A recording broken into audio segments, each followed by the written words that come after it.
Maganda itong napili mo, anak. Siguradong gwapong-gwapo yung tatay mo dito. Sige, isusuot ko sa kanya ito mamaya sa morgue. O sige, anak, dito muna kayo, ha? Puntahan ko muna tatay mo. Sige, Carl. Sige po. Bakit ganun si Inay? Parang hindi siya apektado. Baka defense mechanism lang niya yan. Ano? Ano mo yung tao, may iba't ibang paraan para maipakita ang nasa loob nila. Baka ito yung paraan ng mami mo para may tago yung nararamdaman niya. Eh, anong pwede kong gawin para makatulong? Siya lang makakatulong sa sarili niya. Basta nandito lang tayo sa tabi niya, Ara.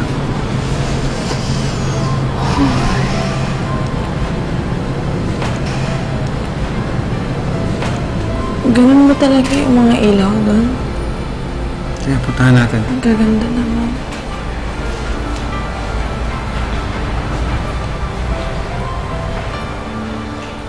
Si Angela, parang hindi pa rin niya matanggap na patay na si Renato.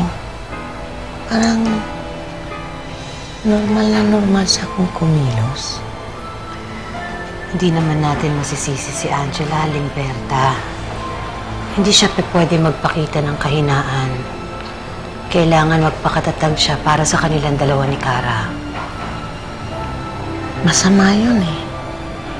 Kailangan niyang iiyak yun.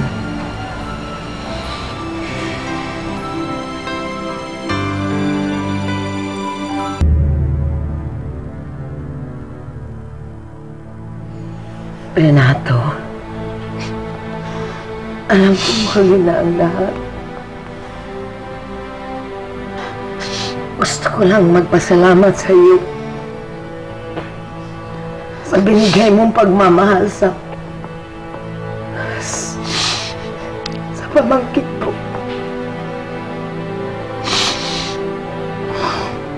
Salamat. Binigyan mo siyang kaligayahan habang ikaw ay nabubuhay. Salamat na pati buhay mo binuhis mo para sa mag-ina ko. Salamat, Renato. Salamat. Limperta, wala akong ibang inisip si Sir Renato kundi yung mag-ina niya. Mahal na mahal niya po si Angela at saka si Cara. Hinusgahan ko lang sabihin. Akala ko iniwanan niya ang mag-ina ko.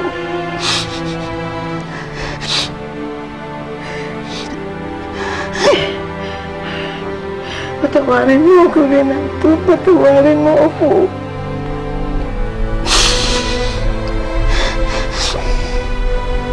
Patawarin mo ako. Patawarin mo ako.